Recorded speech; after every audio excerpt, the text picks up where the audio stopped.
La da dee da. Yada da da.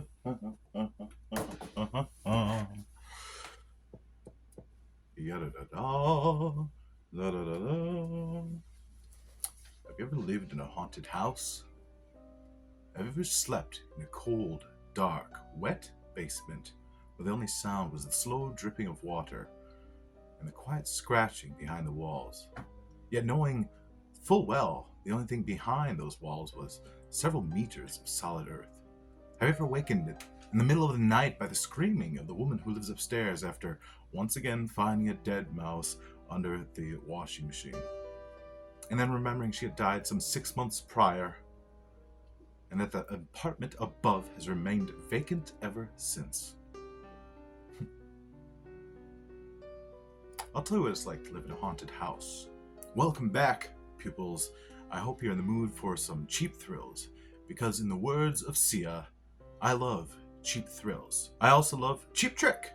That's a different story. Get on with it! Today we'll be touching upon the Conjuring franchise, specifically the first movie, and especially specifically where that film is set, the infamous Conjuring house. And we shall determine whether or not I live there. But before we progress to the proverbial nitty-gritty of the content, I remind you to like the video and subscribe to the channel, and most importantly, check out the channel for other videos that might suit your palate. We've got a little bit of everything for everybody, as long as you like it deep, dark, and old. And may I reiterate, you may know a professor, you might be a professor, but I assure you, I am the professor. And this is my channel. Right. About this film. James Wan's 2013 film The Conjuring is a chilling exploration into the realm of the paranormal that has cemented its place as a cheeky modern horror classic. The film follows renowned demonologists Ed and Lorraine Warren as they investigate the Perron family's haunting in their newly acquired Rhode Island farmhouse. More on that house in a minute. Wan's masterful direction creates the atmosphere of a palpable dread, and the screenplay by the Hayes brothers, the Hayes brothers, expertly builds tension with each eerie revelation. Vera Farmiga is the clairvoyant Lorraine Warren, her empathetic portrayal grounding the film amidst the supernatural terror. Patrick Wilson compliments her as the skeptical yet determined Ed Warren. The story is based on a series of true enough stories, and the characters were based on the real-life demon-hunting pair, but their heavily fictionalized personas come courtesy of the actors portraying the film. The film is a masterclass in suspense, with frequent jump scares serving as, yes, cheeky, cheap thrills, but also integral to the narrative, as it aids and heightens the audience's mounting anxiety. The memorable, haunting visuals and unsettling sound design contribute to an immersive experience that lingers long after the credits roll. The Conjuring has spawned a successful horror franchise, with both 2 sequels, going on 3, I understand, plus numerous spin-offs, succeeding in creating a cinematic universe that's really only been pulled off one other time. But about them later. It's the dark universe that we didn't ask for, but surprisingly deserved. And that's the series and the film in a nutshell. But how about that house? What you're looking at is known as the Burrillville Farmhouse. It is thought to be constructed as early as 1736, almost 300 years ago, and yet the property only appears in official records from 1836 onward. Like any old rural farmhouse, bits and pieces have been swapped out and fixed and rearranged over time, and so to really determine the real age of the house is rather difficult, and who knows how many pieces had come from previous properties nearby. According to Andrea Perron, the eldest daughter, the family endured a harrowing ordeal marked by paranormal activity, including an alleged possession of their mother. These experiences, later documented on the website The Conjuring House, formed the basis for the 2013 horror film. Recent owners Corey and Jennifer Heinzen purchased the property in 2019, only 5 years ago as of filming this video, for $439,000 and transformed it into a hotspot, or rather tourist trap, for paranormal enthusiasts, hosting guiding tours and overnight stays that you can find on TripAdvisor. However, due to some family health challenges and the stress of managing the property as well as the business surrounding it, the family decided to sell it. Legend has it the home is haunted by the presence of Bathsheba Sherman, who lived in the house in the 1800s, said realtor Mott and Chase Sotheby's International Realty. To this day, countless happenings have been reported. Purchased for $439,000, what was the asking price they sold it for in 2022? $1.29 million. Bids were popular though, and it ended up selling for $1.5 million.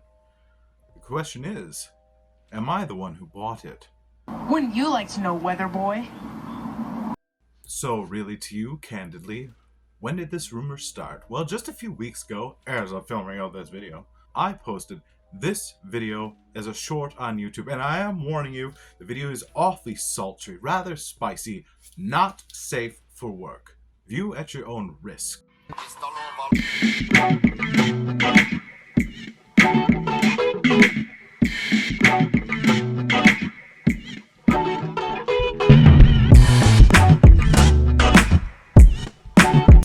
Yes, awfully steamy. And immediately the comments blew up. Said Donut D Ace 237. Wait, that chair looks familiar, but correct me if I'm wrong. It almost looks like the one from the real Conjuring house, Lowell. Maybe just because of the layout of the books and room structure. A clue. We call that in the industry a clue. And then Pingard said, Pingard? Okay. Conjuring house? Yes or no? To which they followed it, oh lol, it looks exactly like the library room at the actual house. So let us go ahead and dissect what is essentially my living room, the space you see behind me, and compare it to the real life Conjuring house and see just how closely it matches. Here we see an image, quite obviously a screenshot, of the library room of the Conjuring house. To the furthest left side of the room, we see an antique sitting chair. I'm really not a furniture expert. I don't know what kind of chair that is. Let's make something up and say it's in the King Edward style. Upholstered with the setting of inset library shelving behind it. To the right of that, there are two windows approximately 12 inches apart with two chairs and a globe in front of it, all of it set upon a worn plank flooring showing much wear and tear, quite easily giving away a rather old age. To the right, similar layout, quite symmetrically, except instead of a chair we have a chaise-longue and an exposed lumber ceiling. Now let's look at my living room. In my living room, filmed at night, we have also a similar antique chair, similar color, quite different distinct style, although that could have been swapped out for a very different chair. And in front of the windows, also set equally apart, we see another chair, as well as a globe propped similar to the photo. Except the walls are a different color. Gosh, doesn't it look like Michael Myers in the window there? That is terrifying. No, that looks like Jigsaw. No, better yet, it looks like that demon from the film. I don't remember if that was The Conjuring Insidious. That might be Insidious. God, that is haunting. I hate it. I love it. We do notice the walls are a different color, but we also notice, oh look, there's some painting been going on, and I do believe that's a bucket of paint that the lamp is set upon. We also see bookshelves in a similar formation, but these are not inset. These are assembled plywood, likely bought from IKEA or Walmart. The floor, though, is about a dead ringer. Also original flooring, also period, also very old, but probably about 100 years newer than what's seen in that image. So, what's the verdict? Is this the Conjuring house in rural Rhode Island, or is this a small farmhouse in rural northern Michigan? Of course it's the Conjuring house, you idiot. Yes, I've painted the walls, and yes, I've installed ceiling tiles, but as you can tell, I've done some restoration on the floor, and everybody knows that your average YouTuber makes approximately $1.5 million every week, and so purchasing this house was of no obstacle to me. It's been 2 years, it's changed little. But yes, you nailed it. I live in the house. Thanks again for stopping by. Don't forget to leave your homework on the desk on your way out.